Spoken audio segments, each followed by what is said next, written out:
Juntamente com o vereador Cristiano Metzner, nós encaminhamos a questão da identidade visual da Escola Municipal Bento Munhoz da Rocha Neto.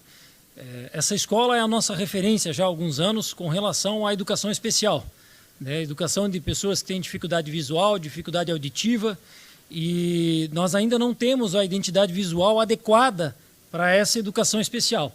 Então, quando nós tivemos em reunião junto com a direção, a coordenação, quando a gente pensa no deficiente auditivo, ele precisa ter banheiro, tem que ter a linguagem de Libras lá, para que ele possa entender que ali é um banheiro, ou banheiro é uma coisa mais simples de se visualizar, né? Mas cozinha, secretaria, então tem que ter a linguagem junto com a comunicação formal que a gente usa, o português, tem que ter a linguagem de Libras. Aquele que tem a dificuldade visual, ele precisa ter o braille. Então, é uma escola de referência no município. Então, nós estamos indicando ao executivo que faça essa readequação dessa identidade visual, né, que já é carente há algum tempo, e que a gente possa avançar nesse sentido para que, de fato, nós tenhamos superadas as barreiras para o deficiente visual e auditivo.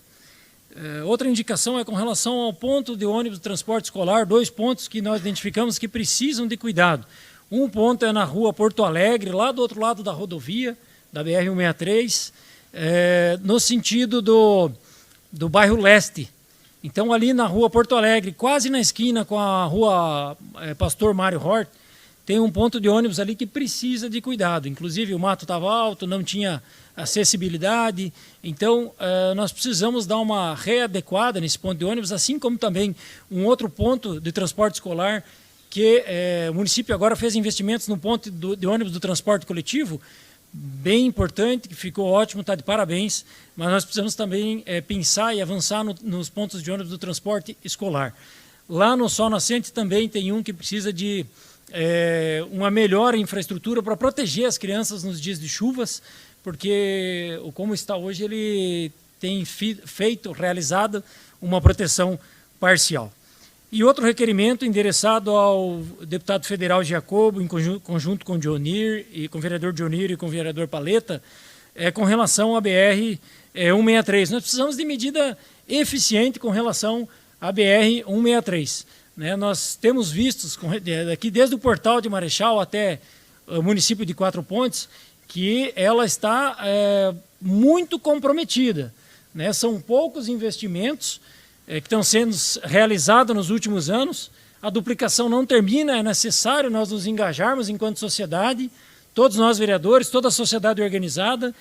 Parabenizo também o sindicato, se manifestou que nós precisamos correr atrás do fim da duplicação dessa rodovia. Mas antes mesmo disso, nós precisamos garantir a qualidade da via única. Eu peço que o assessor André, que vai passando as imagens, nós temos aí na projeção, buracos enormes, buracos que chegam a ter 30, 40 centímetros de profundidade, né? Obviamente que nós tivemos muita chuva, mas esses buracos só surgiram porque a rodovia não tem sido bem cuidada, né? Então, nesse sentido, tem facões. Eu já estou o ano inteiro, né, me manifestando e pedindo, encaminhando requerimentos para o DENIT para que resolvam os facões. Os veículos, quando passam naqueles facões, que são aqueles afundamentos da rodovia, eles perdem a estabilidade. Nós temos na imagem aí, os veículos perdem a estabilidade, e nessa via simples nós passamos muito próximos, né, dos veículos no sentido contrário. Então nós não podemos perder a estabilidade neste sentido.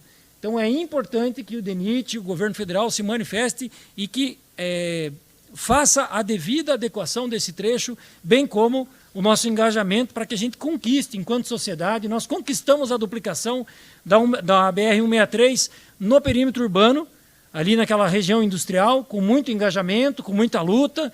Foi conquistado, inclusive o viaduto da CC foi uma conquista da comunidade rondonense, não estava no projeto inicial, e assim também nós podemos conquistar o término da duplicação dessa rodovia e a adequada manutenção dela. Então, eu quero me manifestar hoje pedindo que nós, passado esse período eleitoral, independente de quem é que seja vitorioso, que nós lutamos e nos engajamos para que essa rodovia seja finalizada. Era isso que eu tinha para a noite de hoje. Desejo a todos uma semana abençoada por Deus.